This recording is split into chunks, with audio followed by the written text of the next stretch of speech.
Hey everybody, you know it's really sad that Britanny Spears is out of her gourd. Her dancing like this has a pathetic quality to it. But you know what's even more sad? Katy Perry stole the choreography here, and she actually charges people to see it. Jayla, you are in an emotional state. I can't talk with you. All of you stupid, fat, fucking white privileged motherfuckers keep costing me money, and you do whatever the fuck you want! Right now, there's a talent scout for CBS that's looking at this and saying, hey, she'd make a fine journalist. She has all the tools. We should reach out to her. You're wearing this outfit that my husband bought for this country, and look at you! And she'd make a fine NBC correspondent, don't you think? Yes, liberals, please keep the videos coming. You are all fine representatives of your worldview. You know, when I look at clips like this, I have to wonder to myself, would I want to live in America that had leadership that made people like her, and him happy? No! I don't think so. And what kind of leadership would that look like? Please allow me, friends, to digress for a moment. Oh yeah, I forgot. Who saw that video from a couple of weeks ago? The one of the elephants at the San Diego Zoo during the earthquake? Google it if you've not seen it. So that scene has been on my mind. Everybody's asking me what you've been thinking about these days. Well, is there anything more painful than a Kamala speech? No, there isn't. And the other half of that leadership wasn't any better. Also was on the ticket, quite honestly, you know, because I could code talk to white guys watching football, fixing their truck, doing that I could put them at ease. He's absolutely right. Yes, he did code talk to white guys. And the code was, don't vote for us. And he did make us feel at ease with that. Tim Walz does represent a white guy, but it's a Democrat version of a white guy. The DEI version. He epitomizes that ideal. A white guy who's not in charge, not competent, feckless, fangless, no threat whatsoever, knows his place, steps aside, and cheerleads. Just a goofy doofus. I'm a knucklehead. And a fraud. It's like it's White Guy, the Broadway musical. Lots of closet queen energy. What's the word? Gay? Exactly. And I kind of like the idea of being a little bit behind. Closet queen masculinity isn't authentic masculinity. So we're just over 100 days of Trump's administration, and the media is treating it with profound fairness. No, I'm kidding. They're portraying Trump as an alien monster trying to hunt people down for sport. The media is in the mirage business. Illegal immigration was a very important issue for Americans. It was right there at the top, and Trump won campaigning on it. With all the terrible policies, the Democrats had turned America into illegalandia.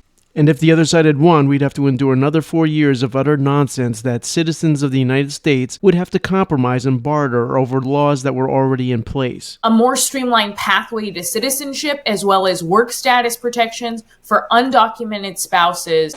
No! David Sachs outlined this quite succinctly. They've completely stopped the border crisis during the Biden years. We were told for the first 3 years that the problem didn't even exist. Finally, in the last year of the Biden administration, they said, okay, we're finally going to do something about it. They took some limited actions. And they said that doing more than that would require new legislation. Well, all of that was just gaslighting. So Trump solves the issue almost instantaneously, and the opposition begins a campaign to turn a wife-beating, human-trafficking MS-13 gang member into the Hispanic George Floyd. And he is, in that he's a criminal. It's funny how the left overlooks these imperfections. Is there any line of criminality where the left says, whoa, that's too far? He beat his wife. Well, but he wasn't charged. Yeah, and they just found 40 bodies buried in his lawn. Yes, well, we do have an overpopulation problem. And in addition to all the ignored criminality, the media spent quite a long time trying to convince us that El Salvador was actually Maryland somehow. This issue is the Maryland man who is in El Salvador right now. The Democrats and the media desperately wants their precious gangbanger back, but Trump won't do it, which reminds me of a movie scene. Well, would you produce him?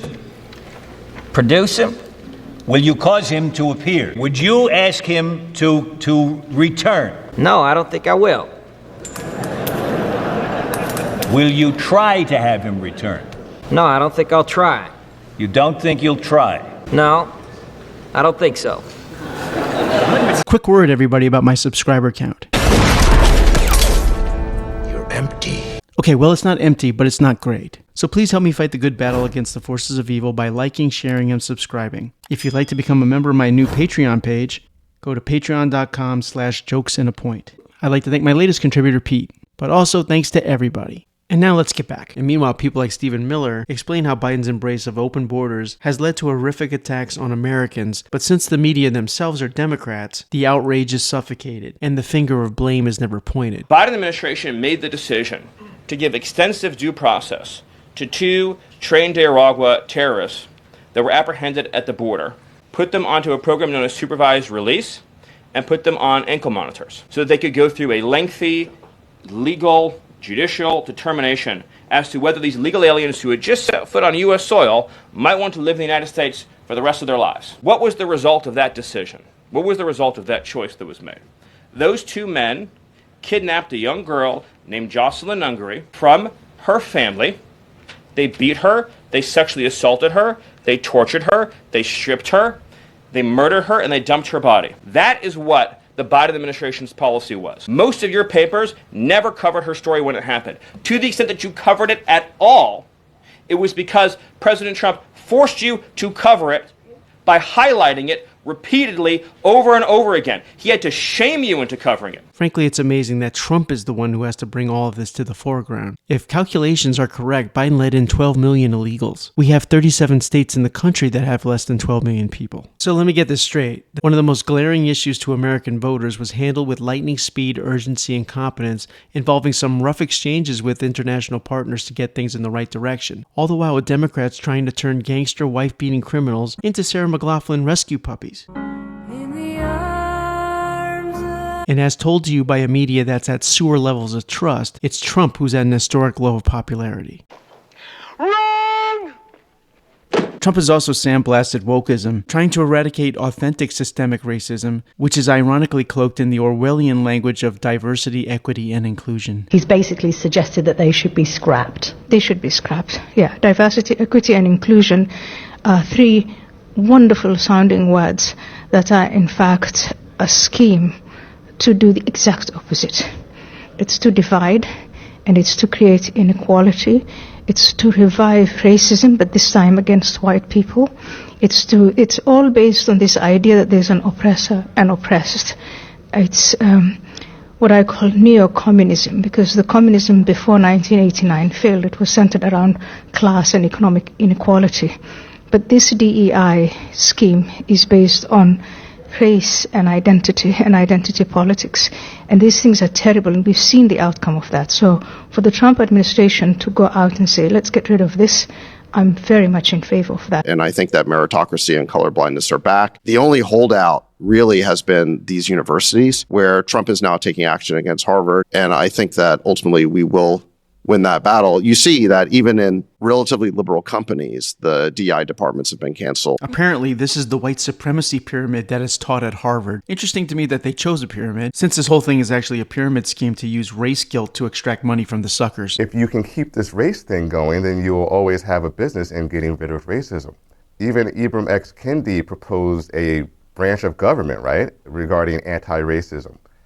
And what do you need to justify that? You need racism. Of course, we don't need more racism. And we'd be doing a whole lot better on that if there wasn't a dedicated team of grievance inventors who find new state-of-the-art ways to get offended. So Trump conquering DEI is good and I believe popular. Then there's military matters. It's kind of funny how Trump is a peacemaker and not a warmonger. So the Democrat media generally doesn't say, oh my God, this man has a finger on the button. Instead, they have to instill nuclear levels of panic about tariffs and trade deals. Trump's language is gruff, and it's just like firing missiles on somebody, is what they'll have you believe. Story this hour, a strong jobs report easing fears of a recession on Wall Street, at least for now. Are you picking up the vibe that she's kind of rooting for a recession? Yeah, I thought so. The left-wing media is more than just wrong. The left-wing media is evil. Whatever the issue, if they don't tell you, you don't know. And if they do tell you, it's only what they want you to know, so you still don't know, you know? On the tariff thing, we'll see. I'm not an expert on it, but the job report was good, and the tariff revenue seems to be pretty decent. But the question is, do you trust alternative stewardship?